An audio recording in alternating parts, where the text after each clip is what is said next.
Hello hi అండి, అందరికీ నమస్కారం. Welcome back to our channel అమ్మాయి గారి రుచులు. ఈరోజు నేను మరొక రెసిపీతో అయితే మేము ముందుకు వచ్చానండి.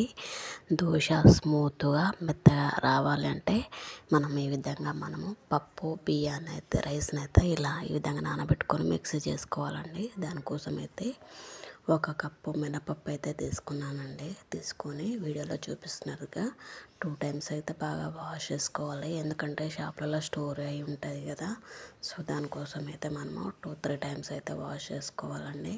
సో వాష్ చేసుకొని ఫ్రెష్ వాటర్ పెట్టుకొని నానబెట్టుకోవాలి. అలా సైడ్కి అయితే పెట్టేయాలి. నెక్స్ట్ వేరొక బౌల్లో 1 బౌల్ మినపప్పు తీసుకున్నాను కదా, సో 2 బౌల్స్ అయితే రైస్ తీసుకోవాలి. సో 2.5 బౌల్స్ అయితే రైస్ తీసుకోవాలి, లేదా 2 బౌల్స్ అయినా తీసుకోవచ్చు. స్మూత్గా కావాలి అనుకుంటే 2 బౌల్స్ తీసుకుంటే సరిపోతుంది. సో నేనైతే 2 బౌల్స్ అయితే బియ్యం అయితే రేషన్ బియ్యం అయితే తీసుకున్నానండి. సో తీసుకొని బాగా వాష్ చేయడం అయితే జరుగుతుంది. ఈ విధంగా మనమైతే వాష్ చేసుకోవాలి. వీడియోలో చూపిస్తున్నాను కదా, ఇలా బాగా కలుపుకొని 2-3 టైమ్స్ అయితే వాష్ చేసుకోవాలి. ఈ విధంగా వాష్ చేసుకున్నట్లయితే మనకి రైస్ మీద ఏమైనా స్టోర్ అయి ఉంటాయి కదా, పోతాయి, అవన్నీ రిమూవ్ అయిపోతాయి అన్నమాట. సో ఈ విధంగా అయితే మనం కలుపుకోవాలి. నెక్స్ట్ ఫ్రెష్ వాటర్ పోసుకోవాలి. ఫ్రెష్ వాటర్ పోసుకొని అందులో 1 స్పూన్ మెంతులు అయితే వేసుకోవాలండి. మెంతులు వేసుకోవడం వల్ల యూజ్ ఏంటి అంటే మనకు దోశ అనేది స్మూత్గా రావడం జరుగుతుంది. సో నేను బాగా వాష్ చేసి వాటర్ అయితే పోసాను. ఫ్రెష్ వాటర్ అయితే పోయాలి. సో పోసేసి 1 స్పూన్ అయితే మెంతులు అయితే వేయడం జరిగింది. సో వీడియోలో చూపిస్తాను. సో ఈ విధంగా అయితే మనం 1 స్పూన్ అయితే మెంతులు వేసుకొని ఒక 5 అవర్స్ వరకు అయితే మనము నానబెట్టుకోవాలి. సో చూపిస్తున్నాను కదా, 1 స్పూన్ అయితే మెంతులు వేసుకొని 5 అవర్స్ అయితే మూత పెట్టేసి నానబెట్టుకోవాలి. ఆఫ్టర్ 5 అవర్స్ మనం చూస్తే రైస్ అనేది బాగా నానిపోయి ఉంటుంది, పప్పు కూడా. సో నేనైతే మిక్సీ జార్లోకి తీసుకొని ఈ విధంగా అయితే మనం కన్సిస్టెన్సీ ఈ విధంగా వచ్చేలాగా చూసుకోవాలి దోశకి. సో ఈ విధంగా మిక్స్ అయితే పట్టుకొని వేరొక బౌల్లోకి పోసుకోవాలి. ఈ విధంగా చేసుకున్నట్లయితే మనకు దోశలు అనేవి స్మూత్గా మెత్తగా రావడం జరుగుతుంది.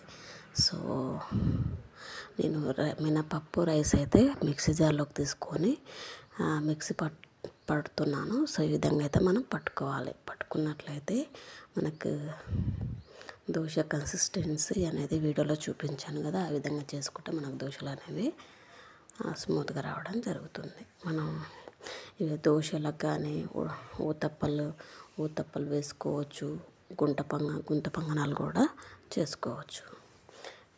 దోశ పిండి ఒక్కటి ఉంటే చాలండి. 3-4 ఐటమ్స్ అయితే వెరైటీస్ అయితే మనం చేసుకోవచ్చు దోశ పిండితోనే. సో ఈ విధంగా కొంచెం ఎక్కువ పట్టుకుంటే సరిపోతుంది. సో నేనైతే రైస్ తీసుకొని మిక్సీ జార్లో అయితే వేస్తున్నానండి. వేసుకొని మిక్సీ పడితే మనకు దోశ కన్సిస్టెన్సీ ఈ విధంగా చేసుకుని ఇందులో ఇంత థిక్నెస్ కాదు అనుకుంటే కొన్ని వాటర్ కూడా యాడ్ చేసుకొని మనం దోశలు వేసుకోవచ్చు. ఈ విధంగా మనం పిండి అయితే మిక్స్ చేసుకోవాలి. చేసుకున్నాక నేనైతే ఒక దోశ ప్యాన్ అయితే తీసుకున్నానండి. ఫస్ట్ దాని మీద ఆనియన్తో స్ప్రెడ్ చేసుకోవాలి. ఆనియన్తో స్ప్రెడ్ చేస్తే దోశలు అనేవి మనకు ఈజీగా రిమూవ్ చేసుకోవచ్చు.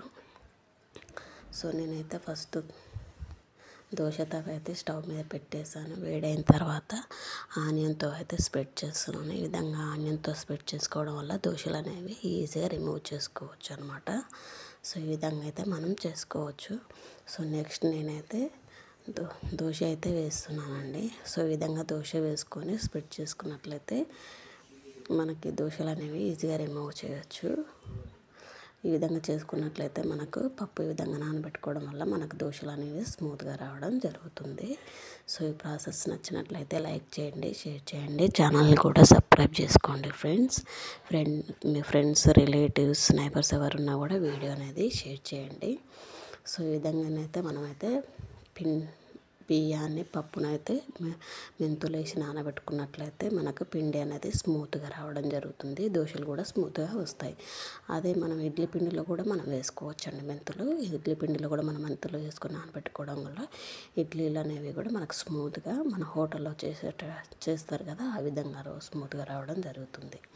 ఈ ఇది ఫ్రెండ్స్ ఈరోజు రెసిపీ. మీకు నచ్చినట్లయితే లైక్ చేయండి, షేర్ చేయండి, ఛానల్ని అయితే సబ్స్క్రైబ్ చేసుకోండి, పక్కనే ఉన్నటువంటి బెల్ ఐకాన్ కూడా యాక్టివేషన్ చేసుకోండి.